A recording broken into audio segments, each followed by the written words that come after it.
And hello, kids.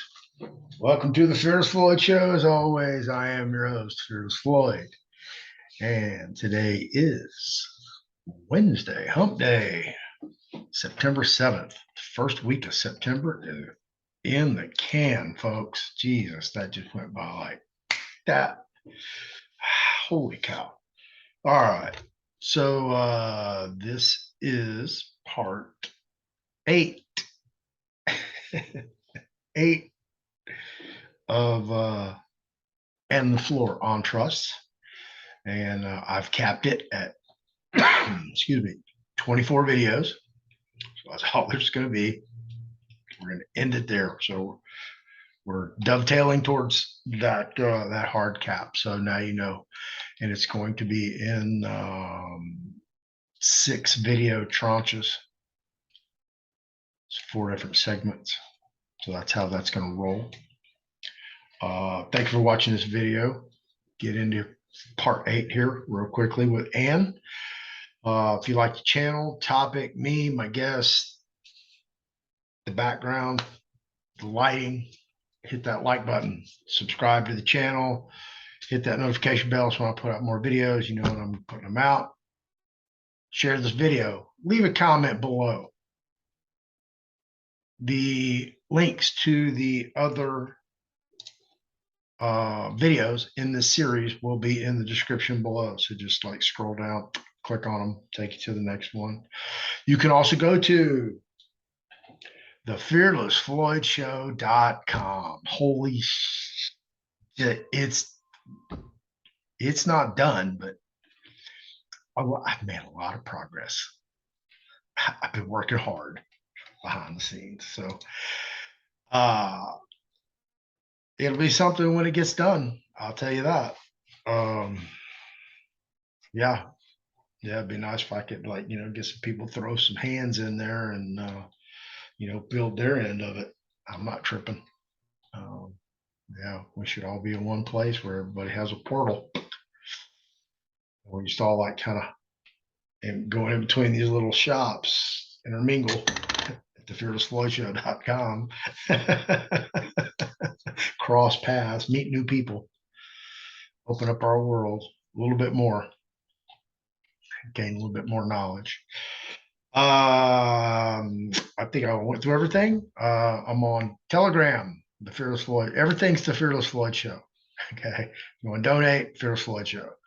If you on the internet.com, Telegram, Rumble, BitChute, the Fearless Floyd Show. So with that, we ready for Ann. I've got to line my stuff up, so let me pause the video and I'll be right back. See, I found Ann again, brought her back over here. It's like moved her into the picture. So, all right, this is part 8, Ann LeFlore on trusts, and we are about ready to go. Hey everyone, hope you had a great weekend, great holiday yesterday. Welcome back. All right, and the screen is being shared. And here we go. Trust part 8, understanding the UCC1 and the UCC3. And the UCC1 is the financing statement. Correct. The accompanying UCC3. Panel 2. Right. This is 21 panels, kids. So here's panel 2. Our objective is to get the case out of the public and into the private so we can submit our statement of interest to the judge in his or her chambers. The statement of interest indicates that we have claimed the trust by filing the UCC1 and UCC3. We have proof the trust has been created by the filing of the UCC1 and UCC3. This creates our special deposit for the case. We need to file the UCC1 and UCC3 plus a second UCC1 at the county level. Okay, guys, let me try to clear this up for you because a lot of people are under the impression that we have to file all these kinds of documents. This is just one scenario. Each case is so different. In certain cases, people just walk in with the birth certificate, give it to the DA, close out a case. Another scenario is people have to file these UCC1s and UCC3s. Because I'm going to be honest with you, when you sign the document and you received your mail letter in the mail and they have a court date, nobody identified their trust. So now you guys are having to play catch up on all of this. You're having to figure out how this court has created this trust for you. Why is this trust being created? What is the name of the trust? It all does with the number of your docket or your court case number. And you have the liberty before you even walk into court to squash this case before it ever gets out in the public.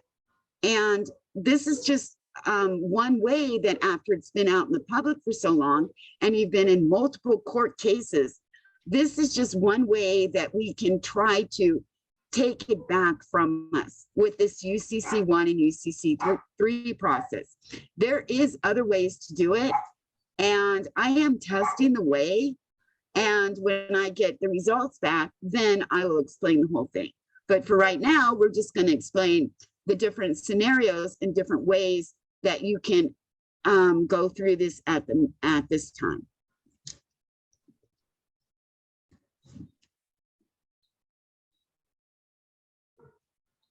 Okay, I accidentally opened 3, but we can go back over it. What we need to do first, we will need to create an envelope to ourselves and add the following documents to the envelope: the court case, the notice of intent, the statement of interest, the UCC1 to the Secretary of State of the state you're filing in, and the UCC1 to the county, the UCC1 to the Secretary of State, and the UCC3 to the county. Okay, the reason I'm saying to do this, we're going to send this to us as registered mail or certified mail. And this is going to prove that we have control of these documents. Okay, so when you get the letter, you don't open it. You just keep it, because that's what the UCC1 is saying. Who owns this document or who owns this case? So if you put all this in a letter in a legal size envelope and you mail it to yourself and you never open it, and when it comes in the mail, you write private, confidential on the envelope, it cannot be opened in court. Okay. Panel 4. You do not have to worry about filing these documents first.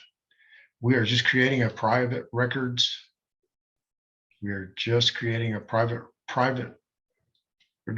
private records that will be sealed by us and cannot be opened in a court of law on the public side. Make sure your statement of interest is in the package that you are mailing to yourself.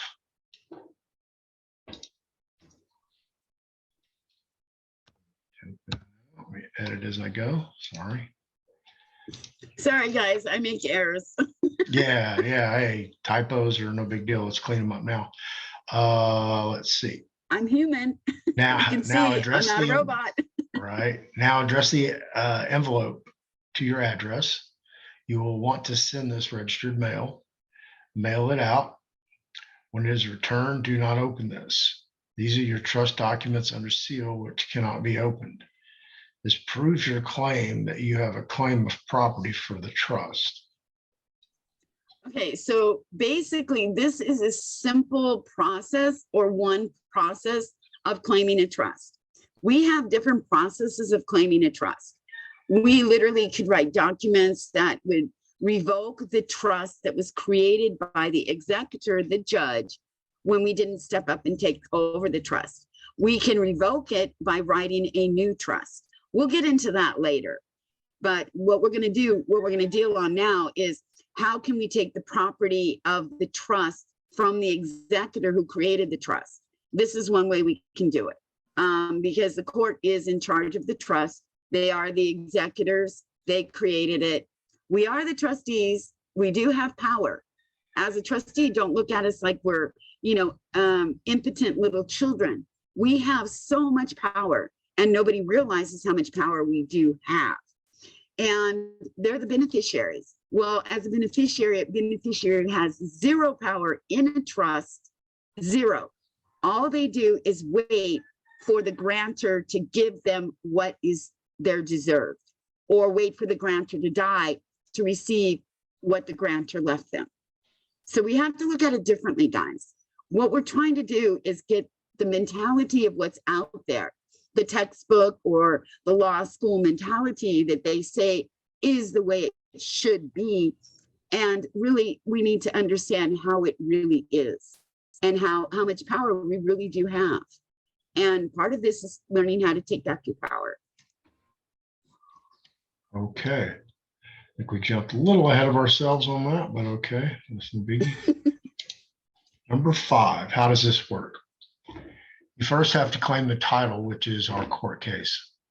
If we do not have a title, we would need to create the title first before we claim the title. On the UCC1, we are claiming the case number, which is our title. Now the title is mine. We now need 2 witnesses. The UCC1 and the county recorder are the 2 witnesses we need. After filing the UCC1, you will need to get a certified copy of your filings. The UCC1 you file with the county is the same one you would have filed with the Secretary of State. They're interchangeable. Right. It's exactly the same UCC1 document. They're going to just be a mirrored copy of it. One is going to go to the Secretary of State. It'll be titled to the Secretary of State. The one that you file with the county will be titled to the county clerk's office, but they'll have exactly the same verbiage on it. They're interchangeable, but we have to file 2 of them, one with the Secretary of State and one with the county, because those are our 2 witnesses, especially when we receive them back as certified copies. Okay. 6. Once I have claimed the title and it is mine, I need to move the title or transfer the title. We now need to assign the title, and that requires us to transfer it using the UCC3. We're going to make a special deposit under the UCC3. File the UCC3 and pull out a certified copy of the record you have just filed.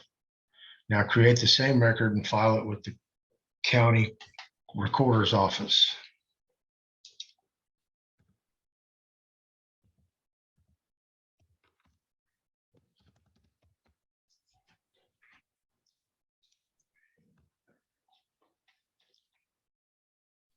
Now pull out a certified copy of the UCC3 from the county. That gives us 2 records of our transaction. So basically what we did is we claimed the title, and now we have to assign the title, because we want to hold title to this. But when you assign title, that means you're giving the responsibility, or like you're signing the beneficiary. Okay, so we own the title, and it's like, this is part of our trust. It's our trust res. It belongs to us now. And who's gonna benefit from it? Our beneficiaries. So we give it to them. There you go. Panel 7. Now we have 2 records indicating we have made the transfer. This is the formation of the trust. We have created a special deposit now for the trust. We have proof because on the UCC1, we have claimed the title or the court case. Now we have our property, and we can move the property to the trust. Now transfer the property to the trust and create the trust property, or the res. This is when the trust is formed after we complete these steps. Okay, so realize the court has created the trust under our name. Okay, the trust is actually your court ID number or the filing number. And it really is 2 numbers. It's the DA case number, and it's also your court number. So when you go into your court records, you see both of them. And then you see the date that it was created. That's the date the trust was created. So the date, the first filing date of your court date.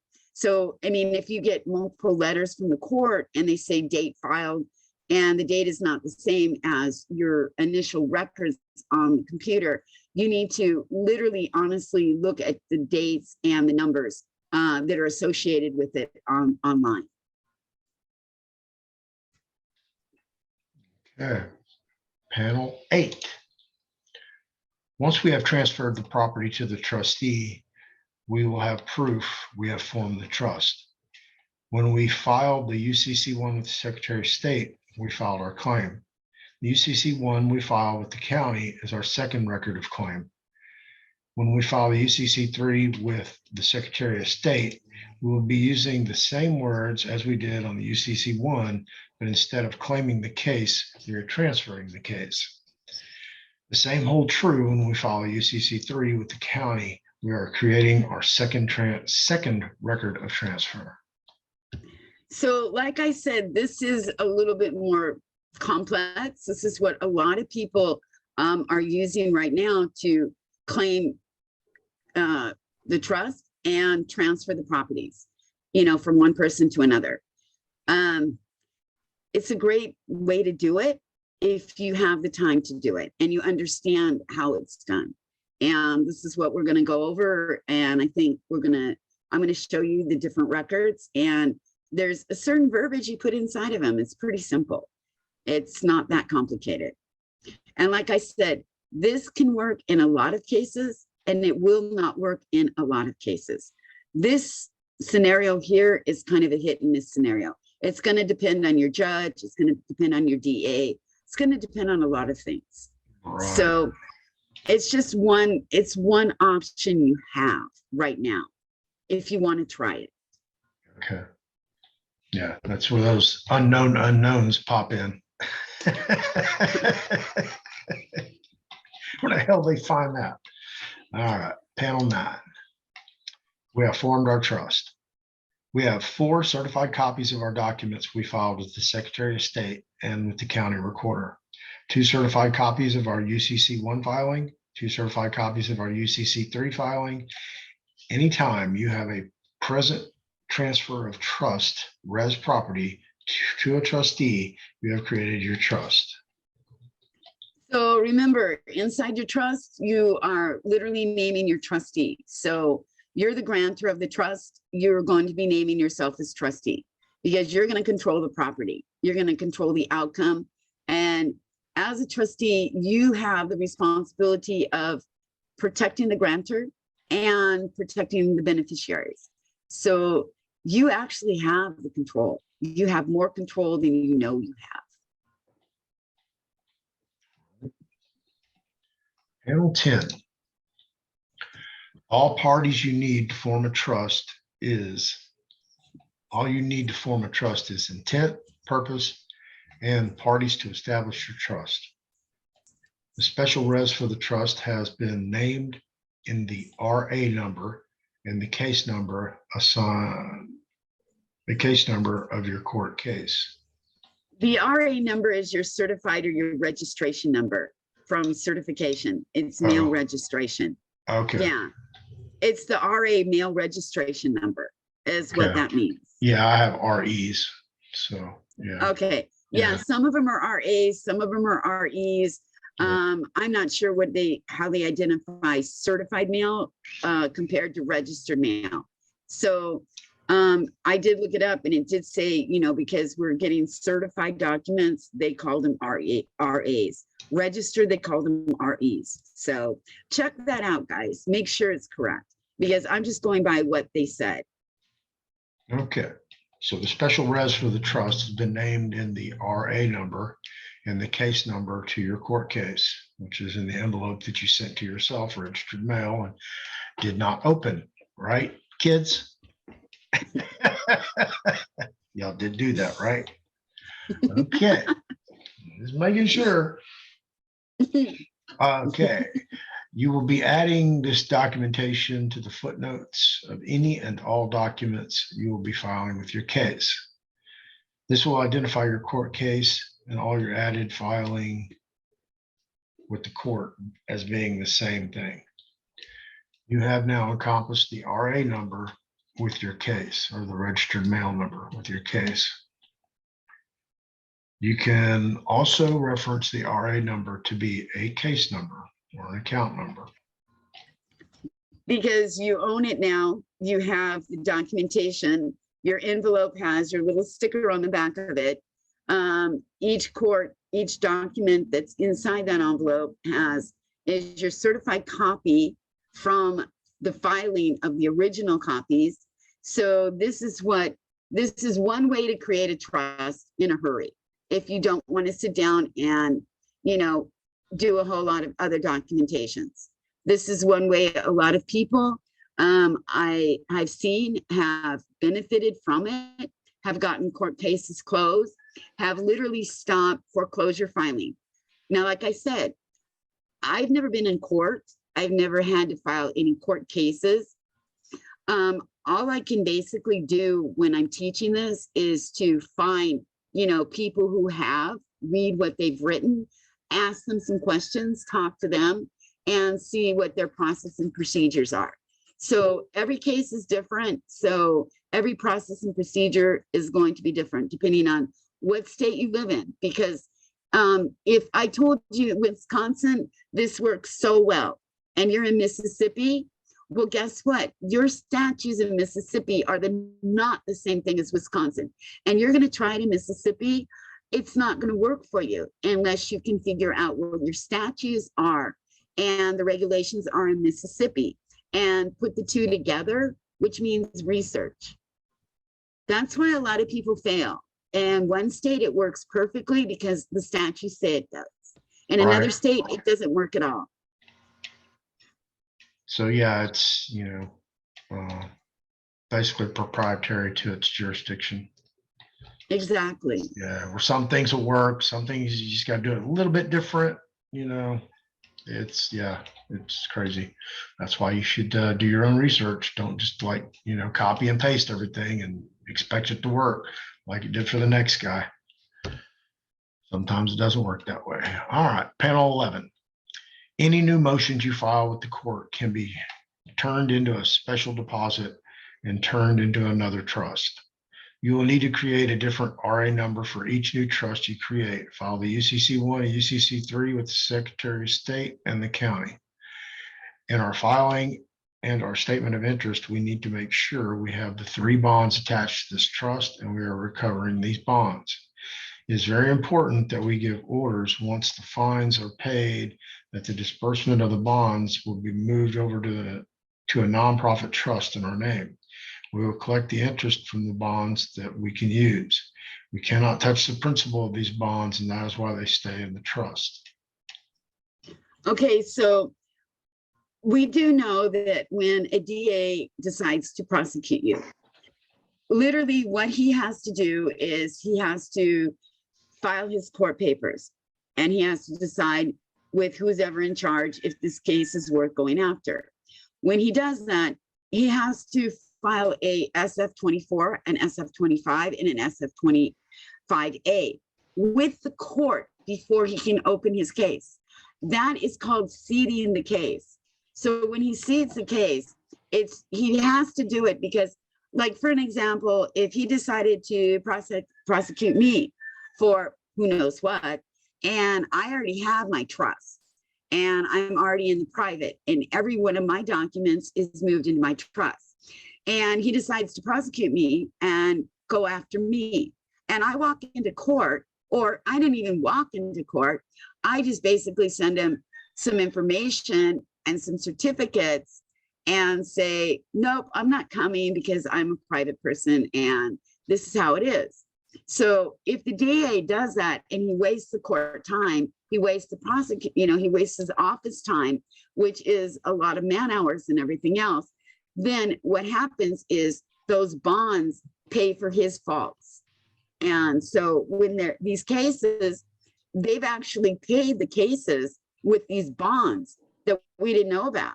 And so basically we can recover these bonds and pay our cases with them.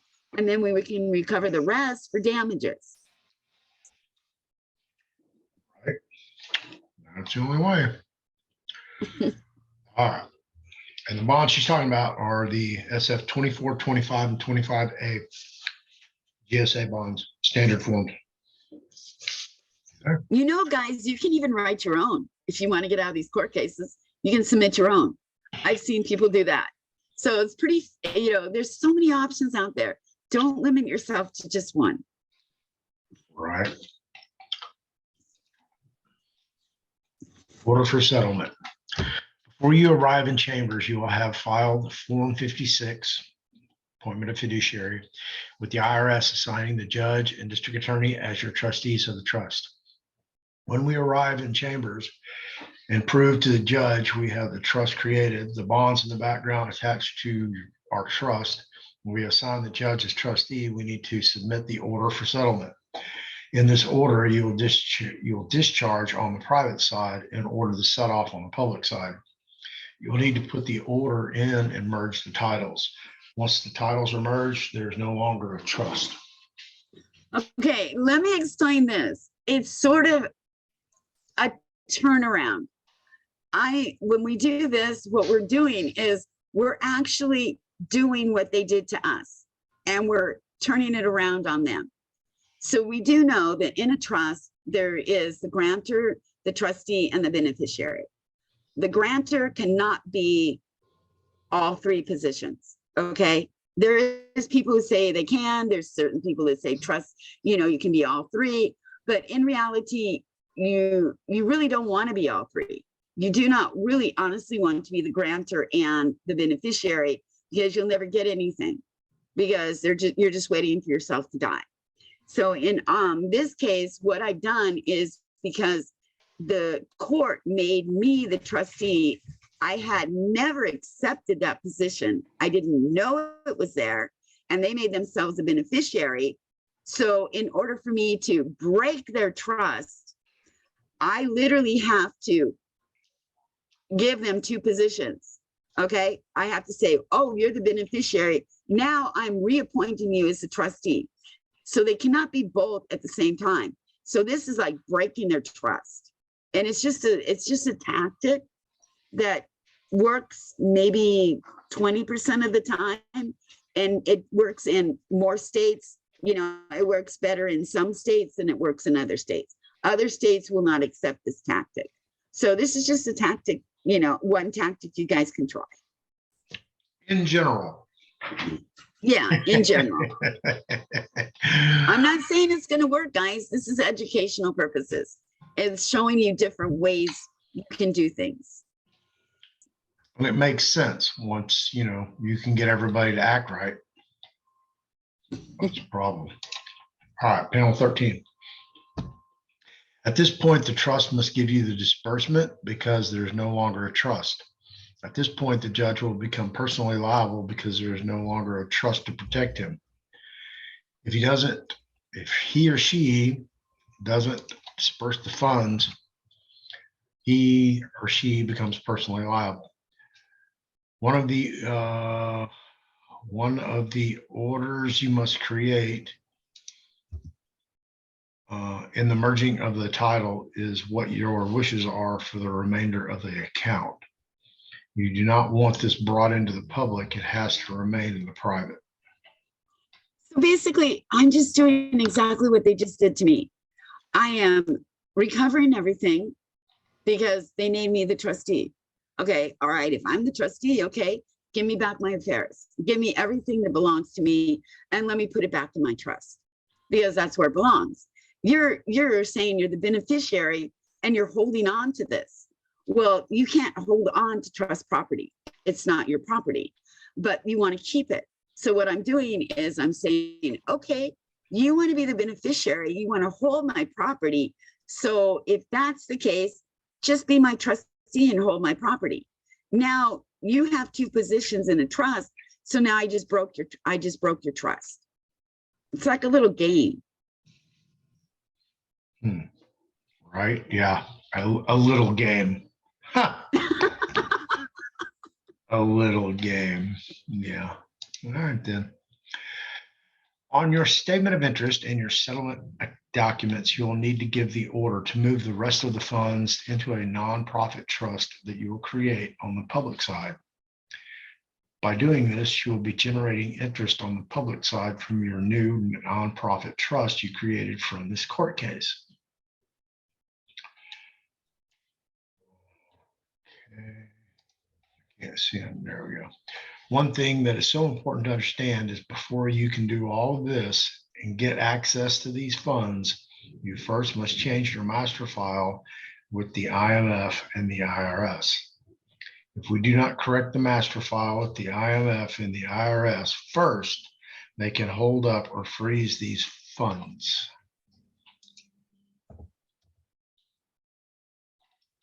That is one reason why they're freezing the OID fund release, because nobody has corrected their master file. See, this is a lot of the stuff, you know, on the W-4 sandwich packages. It's so complicated. You first have to start. I mean, we'll go over it in classes, you know, you guys are going to have to learn. And I'll go over it in these videos too. You guys are going to have to learn. The first thing you're going to have to do is create your estate. It's already created for you. Then once your estate is created, you have to create baby trust. And every baby trust has to go to a certain place. And all the baby trusts do is merge your titles together. And once you can control all of it and move it into your, you know, estate, you've got better chances to, you know, get these funds released and all kinds of stuff. It's just what they've done is layer everything so deep. And people are starting to break through the layers one at a time. And if one person breaks through one layer of this, you know, matrix that they're in, then they're running out in public and they're screaming, guess what? Guess what? I win. I win. Look at my check. Look at my check. Look what I got. Well, you know what that did? That just froze it for you. So when you do what he did, you're not going to get anywhere. Everything's got to stay on the private, guys. So once you understand something, don't go out there in the public and, you know, create all these videos of how you can do this and how your checks are and how wonderful this is, because they're going to shut you down. And then on top of it, they're going to take that check away from you. So you just lost everything. It's better to understand how trusts work, how you can protect that check, how you can get it, and how you can move forward. It's just the way it goes. Yeah. It's just the way it goes, kids. That's it. Suck it up, put a Band-Aid on it. All right, panel 15. Make sure I'm in the right one. Okay. Basically a UCC1. Let's see how far I can blow this up.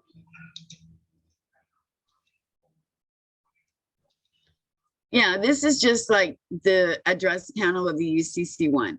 So what I'm saying here is you put the first, last name of your trust. So in this right there, because it's a court case, you would put your name in all capital letters, write trust, and then put the number of the court case. All right. If it's a personal trust that belongs to you personally, whatever you've named your trust, DWJ, DKE trust, whatever you want to call your trust, you can call it. And you would put that name there. So you put in your email address and then you put in your address. Okay. So I like writing my addresses like this because it literally takes me out of the military zip code postal service and puts me into the private postal service. Because I think we are going to do that one, aren't we? About the 999 and 998 of the postal codes. We were talking about that, right?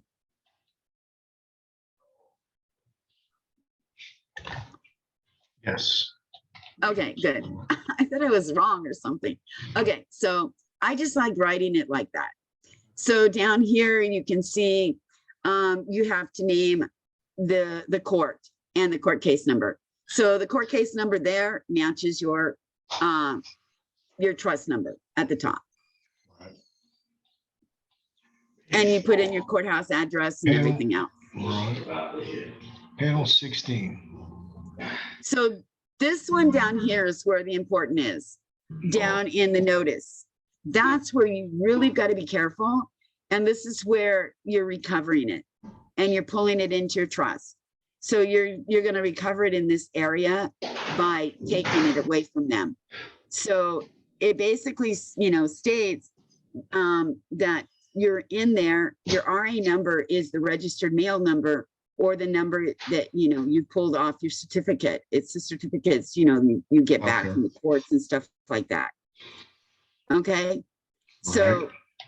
you're basically, it's just a couple words that you write in here, and this recovers the case. Yeah, box 4, collateral. And panel 17. Yeah, you just check these boxes here when you're checking them. You want to make sure you check the correct boxes, and you don't need to check all these other boxes. A lot of things, people say, check all these boxes. I've seen people fill out forms and check every single box on the form. And I'm just like, okay, why are we checking all these boxes? Let's see what they really mean. So before you guys just go marking up papers and checking boxes, kind of look to see what they are and see why you would use it. Or if it means, just because it's there, don't check it. Yeah. So in box 5, it's collateral is held in a trust. 6A, nothing is checked. 6B is non-UCC filing. Mm-hmm. We always want to do non-UCC filing because that means that it's not public filing. That means it's private filing. Yeah. And we are moving the property, the court case, Right. into the trust. So this is one way to not have to create a complete trust, do a whole bunch of paperwork, spend, make like 50 pages or 100 pages to create a trust. It's a simple solution to, take the property and put it into the trust. Right. Or Okay. take the court case, claim the court case. There's a little memo space right here. Y'all can put some stuff in that you can add optional to this. It doesn't have to do with the collateral. And that can be anything. So guys, when you're signing this, remember I was telling you before, always say who you are. Sign it by grantor. You can also sign it by trustee, but you're the grantor of the trust and you're recovering your property. That's why I would sign it as a grantor, because I want my property back. I want to reclaim my trust property. There you go. Okay, this is the UCC3. It's going to basically be filled out exactly the same way. The only thing in this one is we literally are going to change one word in what we typed before from recover to transfer. And it's going to be down in our description where we have taken control of it and now we need to transfer it. And so this is our transfer document. It's just like writing, a transfer slip or a transfer of ownership. So look at it like that.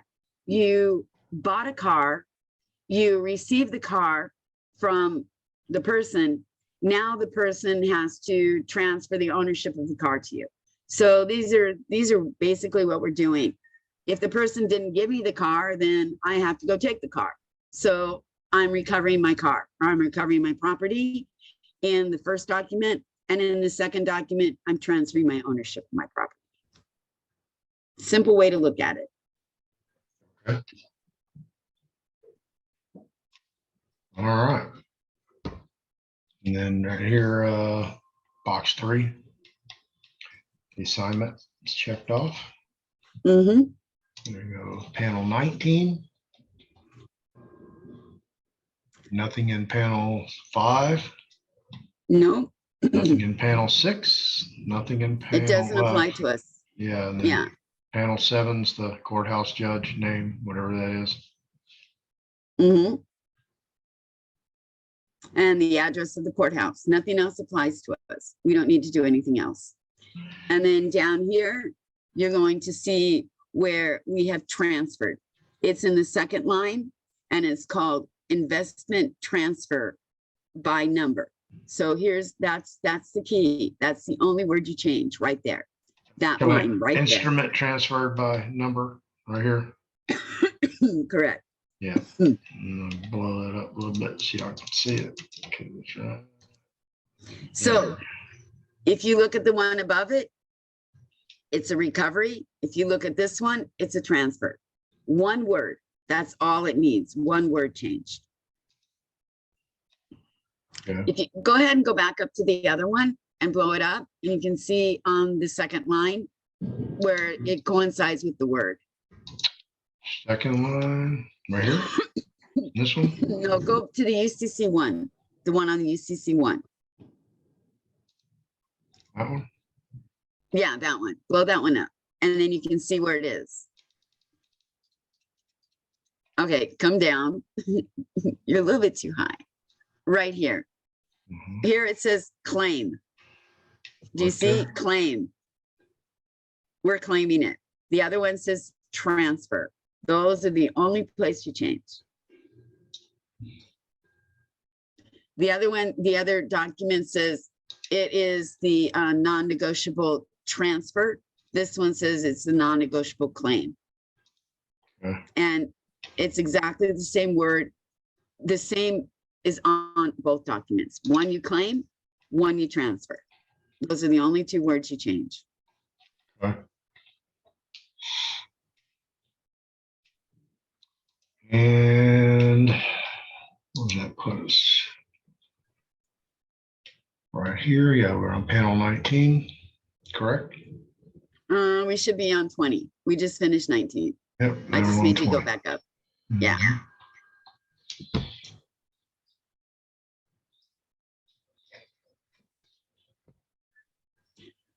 So here in number 9, we put our trust name. And that's all we need to put in here. We don't need to fill out anything else. And then we're going to sign it. And then we take it in, we file it. And there is filing costs and filing fees. And you have to pay for it. And then you want to get your certified copy. Okay, right here you have first comma last name trust. Right here.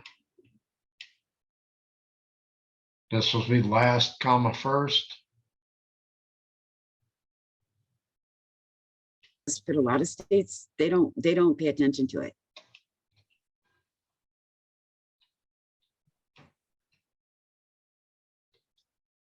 I've never seen first comma last name trust.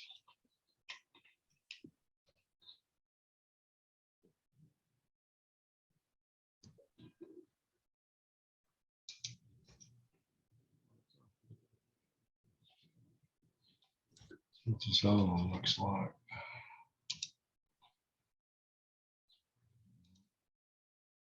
Yeah.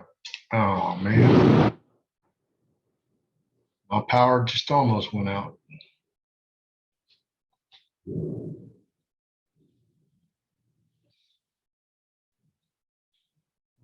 Suck.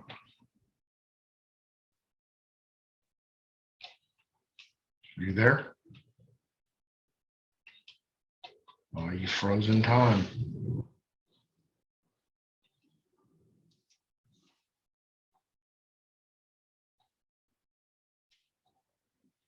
Oh, did I lose the whole Zoom?